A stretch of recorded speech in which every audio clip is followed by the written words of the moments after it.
Iran membuat pilihan yang buruk. Sekarang mereka harus membayar. Itu adalah kutipan dari Menteri Perang Amerika Serikat Pete Hegseth setelah IRGC menembaki sebuah kapal di Selat Hormuz dan menyatakan jalur air tersebut ditutup sampai pemberitahuan lebih lanjut. Situasi Sinya telah meningkat secara dramatis dalam beberapa jam terakhir dan implikasinya meluas jauh melampaui Timur Tengah. Berikut kabar terbaru di Jerusalem Minute. Selamat datang kembali di Jerusalem Minute di JNS TV. Alex, menurut Presiden Donald Trump, gencatan senjata dengan Iran telah berakhir. CENTCOM mengatakan telah melakukan 300 serangan minggu ini setelah Iran menyerang kapal-kapal di Selat Hormuz. Namun negosiasi akan tetap berlanjut. Apa yang kita ketahui saat ini? Ya, seperti yang Anda katakan, MOU telah berakhir. Artinya Iran telah menyerang kapal-kapal di selat, bahkan selama proses negosiasi ini berlangsung. Hal utama yang diinginkan Presiden Trump dengan gencatan senjata ini adalah gencatan senjata sebagai imbalan atas dibukanya Selat Hormuz, bukan? Semua hal lainnya benar-benar masih bisa dinegosiasikan. Dan satu hal yang ditolak Iran untuk dilakukan adalah membuka Selat Hormuz. Dan saya sudah mengatakan ini sejak awal ketika gencatan senjata diumumkan. Anda tahu, semua orang di Israel sangat kecewa dengan situasinya. Saya bilang pada dasarnya ada 3 hal yang saya percayai dalam situasi saat ini. Yang pertama adalah keinginan dan kemampuan musuh-musuh kita untuk tetap menjadi musuh kita. Mereka tidak bisa menahan diri. Mereka ingin terus menjadi musuh Israel. Mereka ingin menjadi musuh Amerika Serikat. Yang kedua, saya percaya pada kemampuan Perdana Menteri untuk menavigasi situasi yang sangat sulit. Bukan hanya soal Selat Hormuz, tetapi juga seluruh perang ini. Dia harus menghadapi berbagai pemerintahan Amerika Serikat. Dia harus menghadapi Hamas, Hizbullah, Houthi, Iran, Qatar, dan Turki. Dia menghadapi banyak hal. Dan saya pikir dia telah membuktikan dirinya sangat mahir dalam menghadapi situasi yang sangat sulit. Hal ketiga yang bisa kita percayai di sini adalah ego Presiden Trump. Dan jika Iran terus mengancam ego Trump dan mencoba mempermalukan Presiden, pada titik tertentu, saya pikir Presiden akan bangkit. Bahkan tidak jelas mengapa setelah mereka melakukan begitu banyak kerusakan pada Iran, mereka ingin berhenti dan memberikan jalan keluar sejak awal.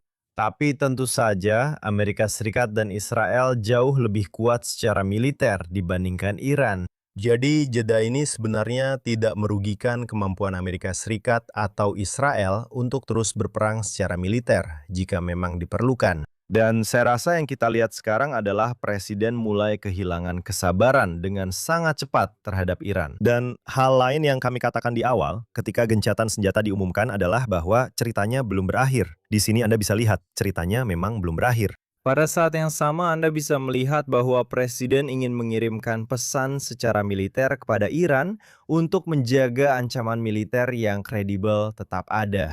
Namun, tampaknya hingga saat ini, Presiden belum ingin benar-benar terlibat penuh dalam konflik baru yang akan berlangsung selama yang diperlukan. Ini adalah operasi militer yang dirancang untuk mengirimkan pesan kepada Iran. Alex, mari kita lihat salah satu dari banyak cuplikan pernyataan Presiden Trump minggu ini di KTT G7. Dia mengatakan Iran adalah sampah, mereka pembohong dan gila. Mari kita putar cuplikan itu.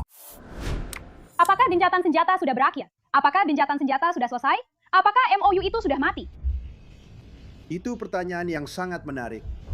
Menurut saya rasa itu sudah berakhir.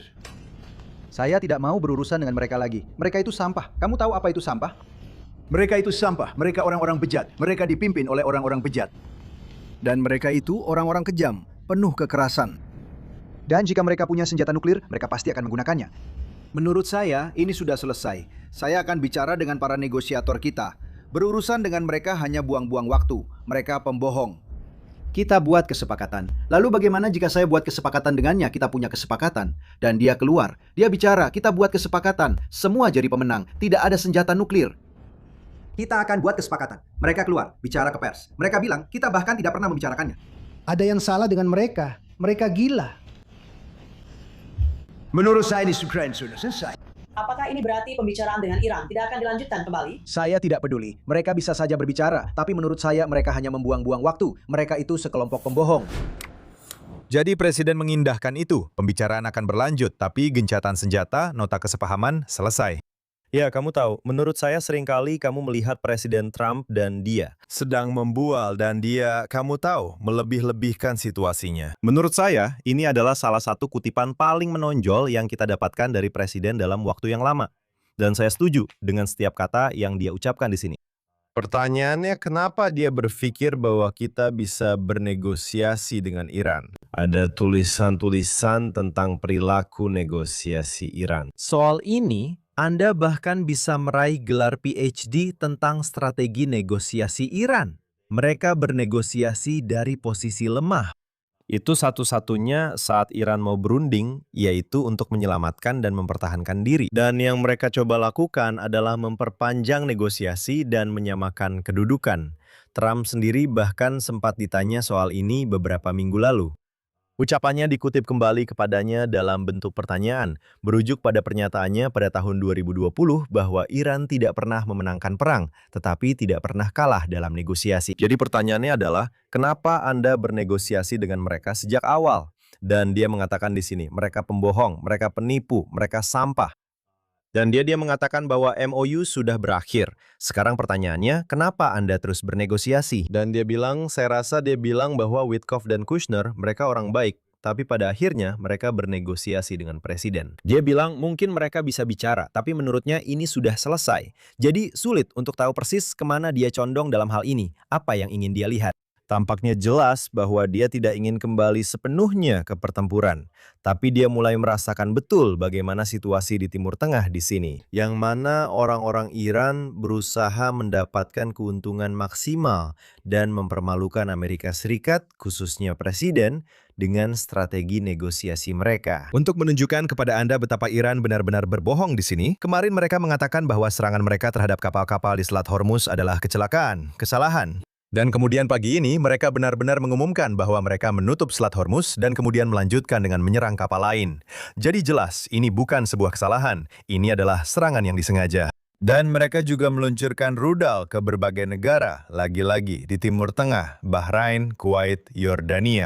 Dan orang-orang sekarang bertanya, apakah hanya tinggal menunggu waktu sebelum mereka mengalihkan perhatian ke Israel? Ya, maksud saya rasa sebelum kita membahas strategi militer, Anda tahu, kita harus mendengarkan para ahli, Anda tahu, dalam hal ini. Anda tahu, dua ahli khususnya yang sudah saya dengarkan selama bertahun-tahun adalah Dr. Harold Root, yang pernah tinggal di Iran sebelum revolusi dan menangani masalah Iran selama bertahun-tahun.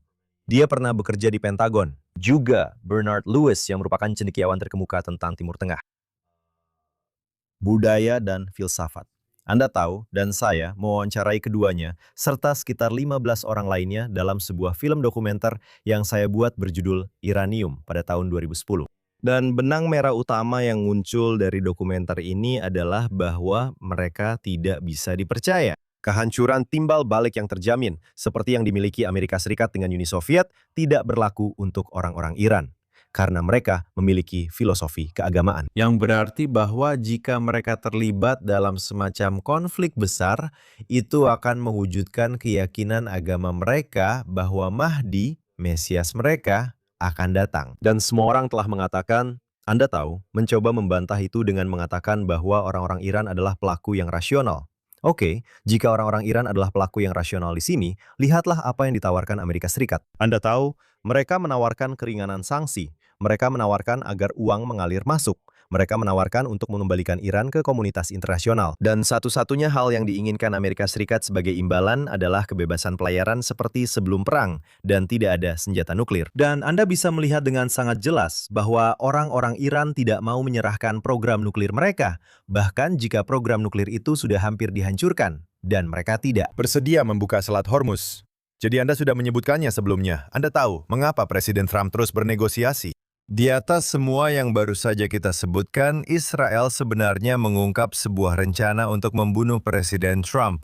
Israel membagikan intelijen dengan Amerika Serikat menurut Wall Street Journal dan kemudian benar-benar dikonfirmasi akhir pekan lalu oleh Duta Besar Amerika Serikat untuk Israel, Mike Huckabee, di Fox News. Mari kita lihat cuplikan itu. Minggu ini, intelijen Israel memberitahu pihak kita, presiden dan pejabat kita, bahwa ada rencana yang sangat spesifik yang dirancang untuk menghabisi Presiden Trump. Ini cukup serius. Anda tahu, Anda tidak bisa begitu saja membuat klaim seperti ini. Saya pikir penting bagi orang Amerika untuk memahami bahwa apa yang dikatakan dan dilakukan oleh orang Iran bukanlah sesuatu yang belum pernah mereka lakukan selama 47 tahun. Jadi di situ ada rencana untuk membunuh Presiden Trump. Presiden menanggapi di Truth Social pada akhir pekan mengatakan dia memiliki 1.000 rudal yang sudah siap dan diarahkan ke Republik Islam Iran dengan ribuan lainnya akan segera menyusul. Dia bahkan mengakhiri pernyataan ini dengan mengatakan segala puji bagi Allah, ditandatangani oleh Presiden Amerika Serikat.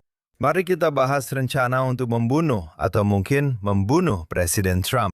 Dan kemudian tanggapannya. Dan sekali lagi saya bertanya, kenapa kembali ke meja perundingan? Apakah karena harga minyak, pasar minyak, ekonomi, atau pemilu paruh waktu? Maksud saya, mereka mengatakan bahwa mereka akan melakukannya dan mereka memasang spanduk besar selama pemakaman Ayatollah beberapa hari terakhir yang menyatakan harga kepala Presiden Trump sebesar $100 juta. Mari kita bahas itu. Pertama-tama, saya rasa orang Iran tidak punya $100 juta untuk itu. Saya ragu. Mungkin 100 juta rial, yang nilainya mungkin hanya beberapa dolar saja. Tapi Anda lihat, orang-orang Iran tidak hanya merencanakan di balik layar untuk membunuh Trump, yang sudah mereka lakukan beberapa kali. Sudah ada beberapa rencana. Beberapa minggu yang lalu, ada rencana yang terungkap untuk membunuh putri Trump, Ivanka, yang katanya terkait dengan Iran. Anda melihat semua spanduk selama prosesi pemakaman yang menyerukan untuk membunuh Trump.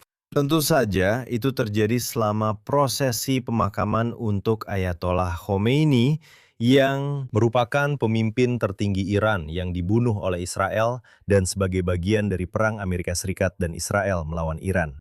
Jadi kamu bisa mengerti kalau kamu sedang berperang. Lalu jika kamu membunuh pemimpin kami akan membunuh pemimpinmu, kan? Sekarang kamu juga bisa melihat di sini sedikit gambaran tentang intelijen yang dimiliki Israel yang selalu diberikan kepada Amerika Serikat. Dan tidak jelas kenapa Huckabee merilis informasi itu, karena banyak intelijen yang diungkapkan Israel kepada Amerika Serikat tidak dibagikan ke publik. Tapi di sini, saya rasa karena situasinya genting, Anda ingin masyarakat Amerika memahami kenapa Presiden Trump begitu marah. Ada ancaman nyata yang luar biasa terhadap Trump. Mereka berusaha membunuh Presiden Amerika Serikat. Presiden sudah beberapa kali selamat dari upaya pembunuhan. Dia sudah membicarakan fakta bahwa menjadi Presiden Amerika Serikat adalah salah satu profesi paling berbahaya saat ini dalam hal risiko kematian dan pembunuhan. Itu memang benar. Dan kita hanya perlu melihat kemana cerita ini akan berkembang. Alex, seperti yang sudah kita katakan, Iran telah menyerang negara-negara lain di Timur Tengah. Dan dari yang saya pahami, mereka sekarang benar-benar ikut serta dalam serangan bersama Amerika Serikat. Dan sejauh yang kita tahu, Israel belum terlibat secara militer pada saat ini. Tapi kita telah melihat Iran menyerang negara-negara di seluruh kawasan. Mereka telah menyerang Yordania. Mereka juga telah menyerang Uni Emirat Arab. Mereka menyerang Kuwait dan Qatar. Dan yang juga telah kita lihat adalah sebagai balasan, ada laporan bahwa terjadi serangan di dalam Iran tanpa mengidentifikasi dengan jelas negara mana yang terlibat dalam serangan tersebut. Diduga bahwa Uni Emirat Arab bisa saja ikut serta dalam serangan dan telah ada pertemuan darurat antara Kuwait, Qatar, dan negara-negara lain mengenai tanggapan mereka. Jadi Anda melihat adanya perubahan dalam perang ini. Karena selama operasi Epic Fury, 6 minggu di mana Israel dan Amerika Serikat terbang berdampingan. Untuk sebagian besar, saya tidak ingin mengatakan sepenuhnya, karena ada beberapa laporan terbatas bahwa mungkin Emirat melakukan sesuatu dalam proses itu, atau Qatar juga melakukan sesuatu di sana.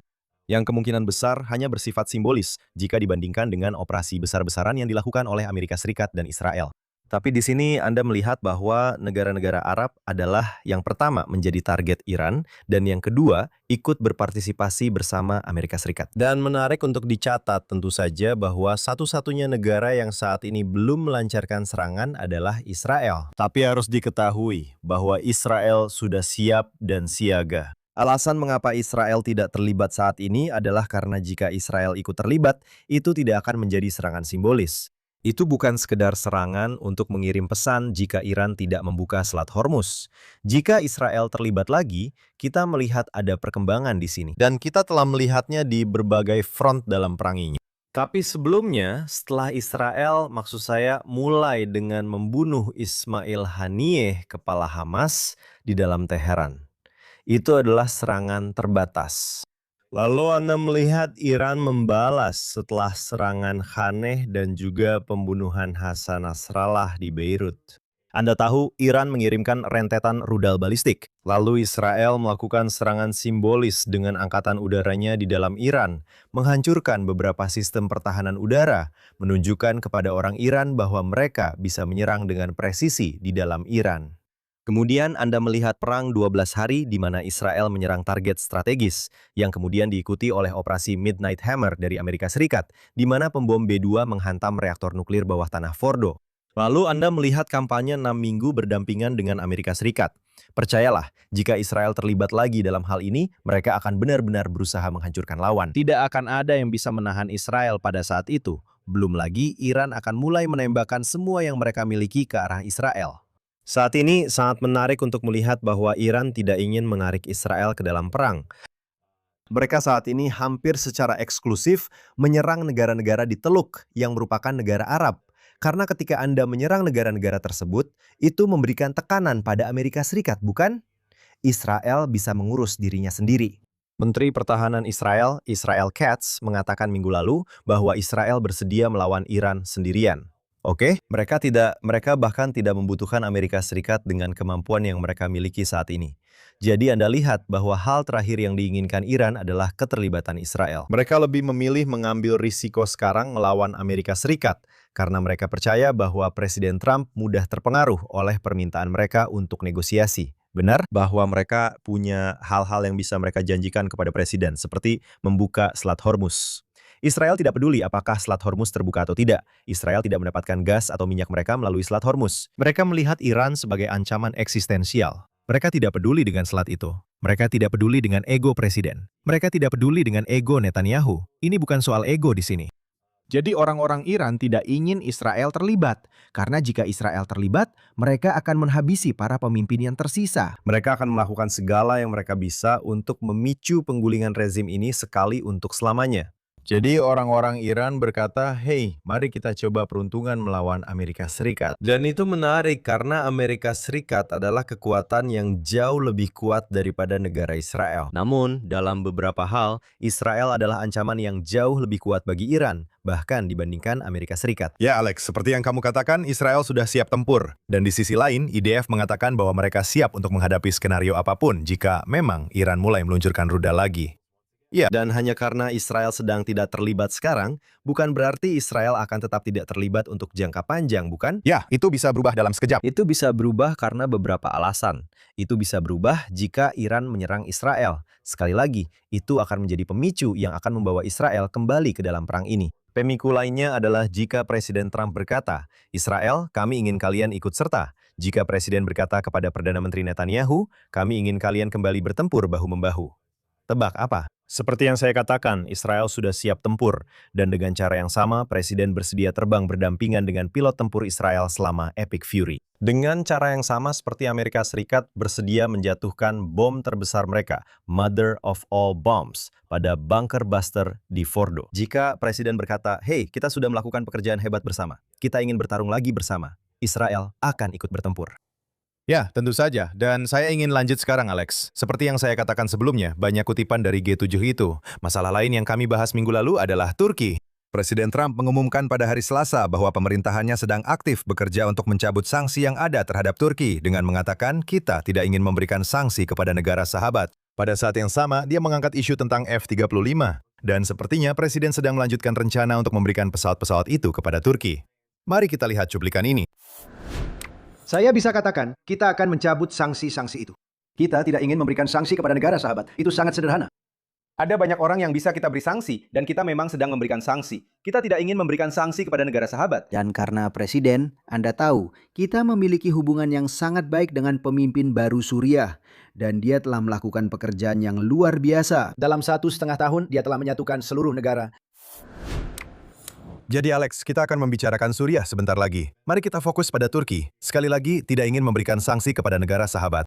Mereka membicarakan tentang F-35 dan Perdana Menteri Netanyahu sebenarnya berbicara dalam sebuah wawancara, saya percaya, di sebuah kantor berita Amerika Serikat dalam beberapa hari terakhir, membahas penolakannya terhadap Amerika Serikat yang menjual pesawat-pesawat itu, memberikan Turki pesawat-pesawat tersebut. Mari kita lihat cuplikan ini. Presiden Trump sedang berada di Turki saat ini. Dia mengatakan pagi ini bahwa dia akan mempertimbangkan untuk menjual jet tempur F-35 ke Turki yang merupakan pembatalan larangan yang sebelumnya dia tetapkan. Anda mengatakan kemarin bahwa hal itu, kutip, akan mengganggu keseimbangan kekuatan di Timur Tengah. Apakah Anda sudah menyampaikan hal itu dengan jelas kepada Presiden Trump? Ya, saya sebenarnya sudah berbicara dengannya beberapa kali tentang hal itu. Dan saya pikir semua orang mengerti bahwa meskipun ada persahabatan pribadi antara Presiden Trump dengan Erdogan, itu tidak membuat Turki menjadi negara yang bersahabat atau negara yang ramah terhadap Amerika Serikat. Terhadap negara ini, itu adalah rezim yang terinfeksi oleh Ikhwanul Muslimin yang membenci Amerika Serikat. Dia memberi perlindungan kepada Hamas, para teroris Hamas. Dia mendukung mereka. Dia membiayai mereka. Dia telah memenjarakan semua lawan-lawannya. Dia mengancam akan menghancurkan negara saya, satu-satunya negara Yahudi. Orang nomor 2-nya mengatakan bahwa kami tidak punya tempat di antara bangsa-bangsa. Dan Anda tahu apa artinya itu. Dan orang nomor 3-nya, Menteri Dalam Negerinya, mengatakan bahwa dia tak sabar menjadi gubernur Yerusalem. Halo.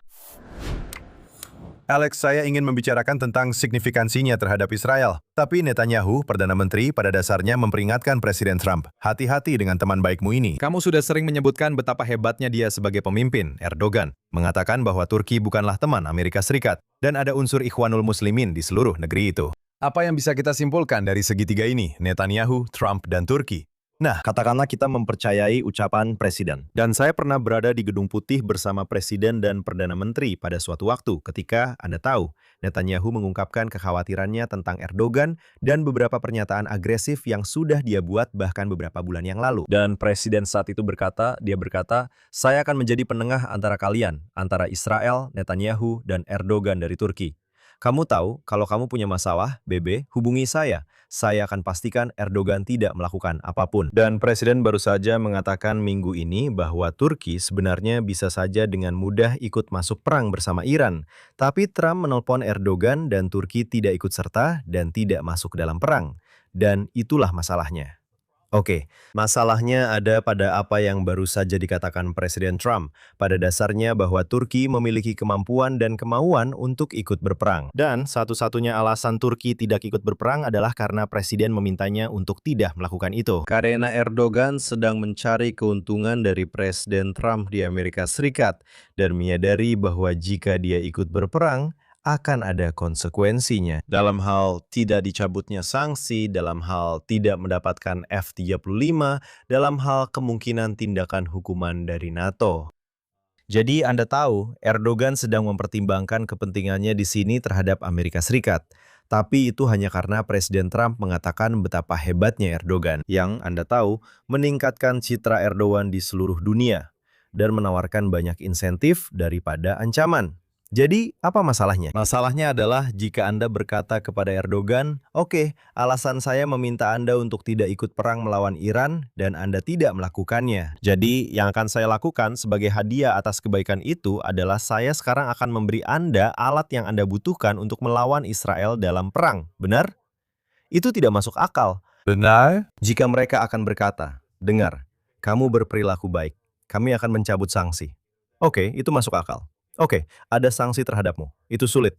Saya lihat kamu mulai berubah. Kamu berperilaku baik. Saya akan mencabut sanksi ekonomi agar kamu bisa terus berkembang sebagai negara di bawah kepemimpinan ekonomi kamu yang kuat. Tapi itu hanya sebagian dari apa yang diminta Erdogan. Dia meminta F-35 yang merupakan ancaman langsung bagi Israel. Juga kami sebutkan bahwa sanksi-sanksi ini diberlakukan karena Turki membeli sistem pertahanan rudal S-400. Benar kan? Jadi, ada juga ancaman intelijen di sini. Jika S-400 sampai ke diuji dengan F-35 di langit Turki, kamu tahu, kamu memberikan informasi tentang kemampuan siluman F-35 kepada Rusia. Itu sesuatu yang juga tidak ingin kamu lakukan, benar? Karena Rusia sedang berperang melawan Ukraina. Itu ancaman bagi Eropa. Itu ancaman bagi NATO. Jadi kamu juga tidak ingin memberikan keuntungan apapun kepada Rusia di sana. Jadi menurut saya, ada masalah di sini. Karena misalnya Trump benar dan dia punya hubungan itu dengan Erdogan. Dia bisa menarik Erdogan mundur dari tepi jurang. Ya, itu sudah sangat jauh karena Erdogan dan para wakilnya sekarang membuat pernyataan yang sangat-sangat ekstrim. Seperti yang sudah lama kita dengar dari Iran. Dan satu hal yang dikatakan oleh Perdana Menteri Netanyahu adalah, kamu tahu, ketika mereka bilang ingin melenyapkanmu dari muka bumi, anggap itu serius. Jadi katakanlah Trump bisa menahan Erdogan. Ya, Trump tidak akan menjadi presiden untuk waktu yang lama.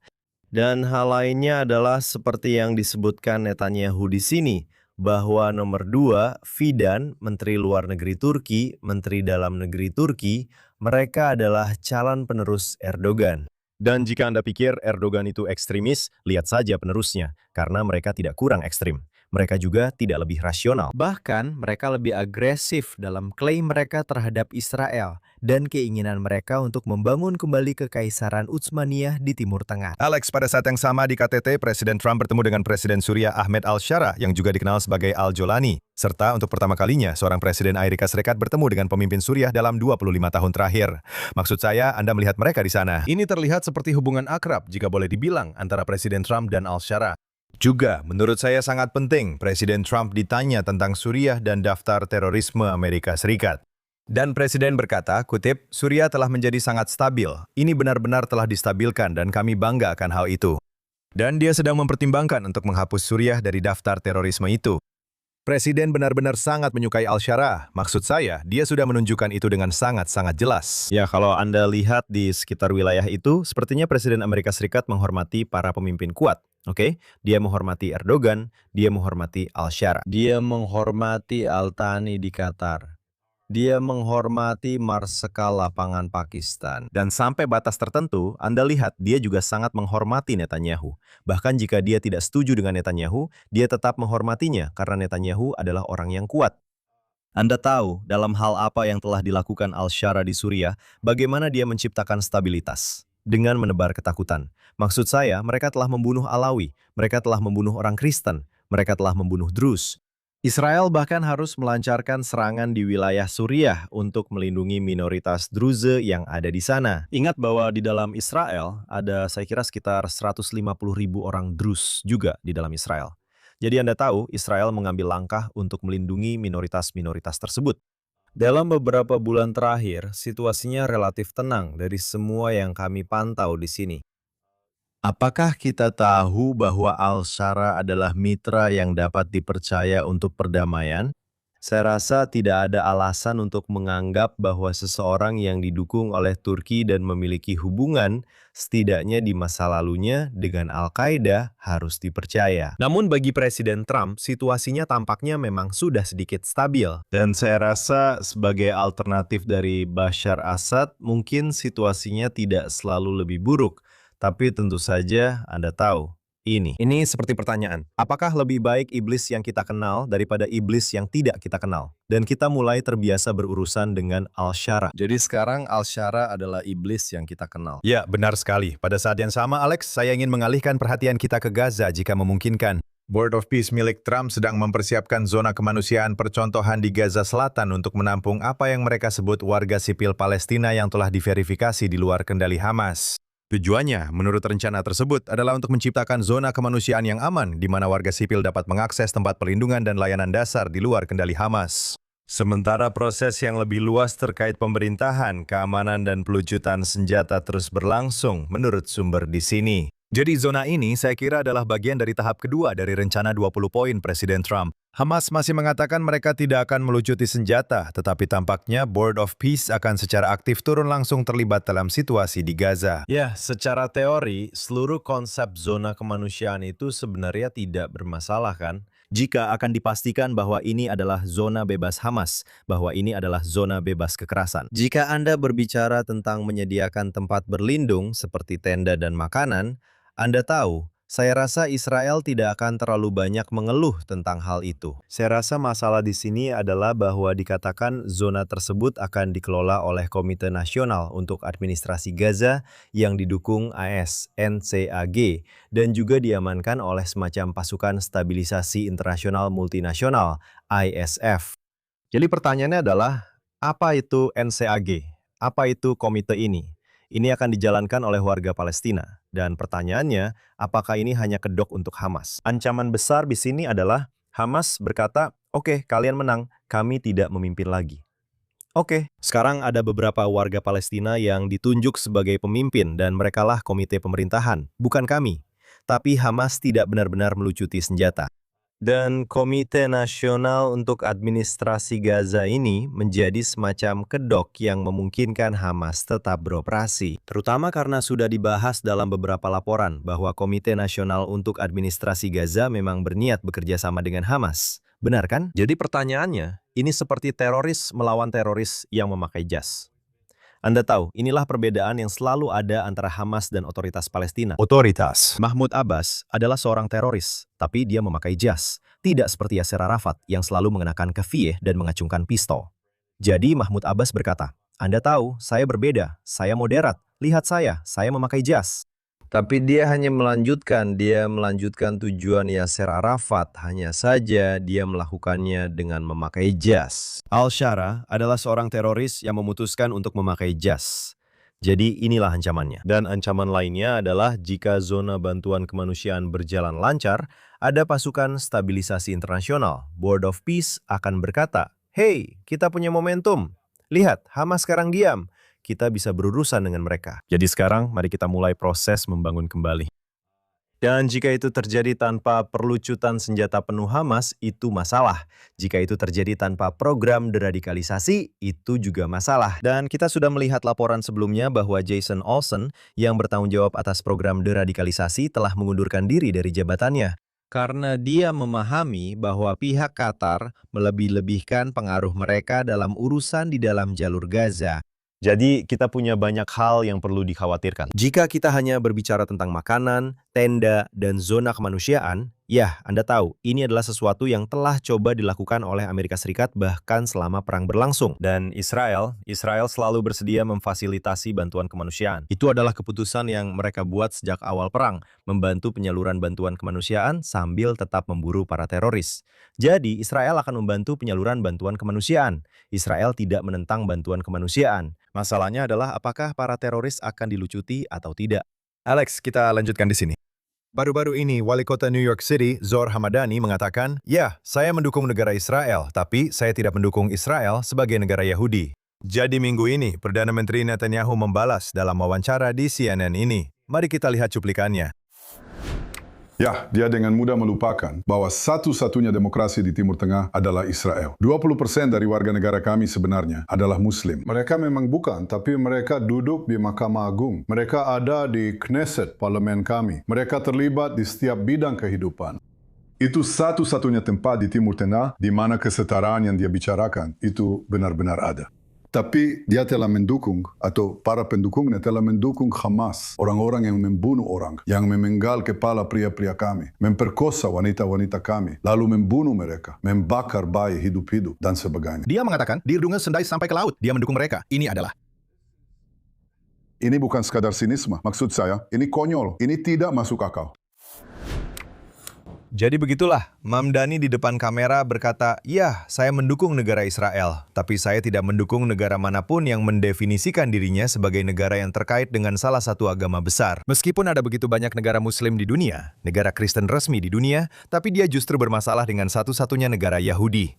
Ya, saya yakin Mamdani juga menentang Arab Saudi dan tentu saja semua negara agama lainnya. Dia benar-benar sudah vokal menentang mereka. Ya, benar. Jadi ada satu negara di dunia yang kebetulan adalah negara Yahudi. Dan hal yang tidak didukung Mamdani tentang Israel adalah karena itu adalah negara Yahudi. Jika itu bukan negara Yahudi, mungkin saja dia akan mendukungnya. Dan ini selalu menjadi ancaman yang menurut saya telah dipromosikan oleh kelompok kiri Israel di sini, yaitu menempatkan dua nilai ini pada dua pilar yang setara. Yang pertama adalah negara Yahudi dan negara demokratis, benar? Karena ketika mereka mengatakan bahwa itu harus Yahudi dan demokratis, lalu apa arti demokratis? Demokratis berarti hak suara yang setara untuk setiap warga Palestina di antara sungai dan laut, antara sungai Yordan dan Laut Tengah. Beri mereka hak di Knesset, biarkan mereka memilih kepemimpinan. Dan harapannya adalah pada suatu saat tercipta realitas demografis yang demokratis, di mana Israel tidak lagi menjadi negara Yahudi karena telah menjadi negara demokratis. Dan saya pikir Israel berkembang dengan prinsip-prinsip demokrasi dan seharusnya bisa terus memiliki prinsip-prinsip demokrasi. Dan masyarakat Israel menginginkan adanya prinsip-prinsip demokrasi. Tetapi pada dasarnya, Israel ada bukan untuk menjadi negara demokratis. Pada dasarnya, Israel ada untuk menjadi negara Yahudi. Sistem pemerintahan yang baik untuk Israel adalah demokrasi, dan Israel harus tetap berkomitmen pada prinsip-prinsip demokratis, meskipun tidak ada konstitusi di Israel. Tidak ada keseimbangan kekuasaan antara eksekutif dan yudikatif. Cabang legislatif dan eksekutif pemerintahan adalah sama. Tidak ada perwakilan negara bagian. Tidak ada pemilihan pendahuluan di partai-partai. Ada banyak alasan mengapa Israel adalah demokrasi yang sangat-sangat cacat, dan itu adalah topik untuk podcast yang berbeda. Tapi, senang melihat Netanyahu kembali bersuara menentang Mamdani. Dan kamu tahu, Mamdani itu pembenci. Dia akan selalu mencari alasan untuk tidak mendukung negara Israel. Jika Netanyahu berbalik dan berkata, kamu tahu Israel itu demokrasi, Mamdani, percayalah, dia pasti akan punya jawaban untuk itu. Alasan lain mengapa dia tidak seharusnya mendukung negara Israel. Tentu saja, bukan sahabat negara Israel maupun bangsa Yahudi. Alex, kita punya berita terbaru di sini. Sayangnya, berita duka. Saya baru saja mendapat informasi ini saat kita mulai merekam di sini. Senator Carolina Selatan, Lindsey Graham, meninggal dunia tadi malam akibat penyakit singkat dan mendadak menurut sebuah laporan. Senator Graham tentu saja dikenal sebagai pendukung setia negara Israel dan juga hak Israel untuk menyerang Iran demi membela diri. Saya pernah berkesempatan berbicara dengan Senator Graham, mengajukan pertanyaan kepadanya atas nama JNS sekitar setahun yang lalu di Hotel King David di Yerusalem. Saya sudah sering mendengar beliau berbicara di berbagai kesempatan. Jadi Israel kehilangan seorang sahabat sejati pada akhir pekan ini. Ya, demikian juga saya juga pernah mewawancarai Senator Graham di banyak kesempatan. Karena Senator Graham adalah salah satu senator yang paling sering datang ke Israel dibandingkan senator lainnya. Dia datang ke Israel beberapa kali dalam setahun. Dia termasuk salah satu senator terakhir yang benar-benar pro-Israel. Dan ketika dia wafat, Anda mulai bertanya-tanya tentang dukungan masa depan untuk Israel di Senat, di Dewan Perwakilan Rakyat Amerika Serikat. Dan yang Anda lihat adalah ada kelompok senator dan anggota Kongres yang lebih tua, mereka yang Anda tahu menyaksikan Israel selama perang tahun 1973-1967,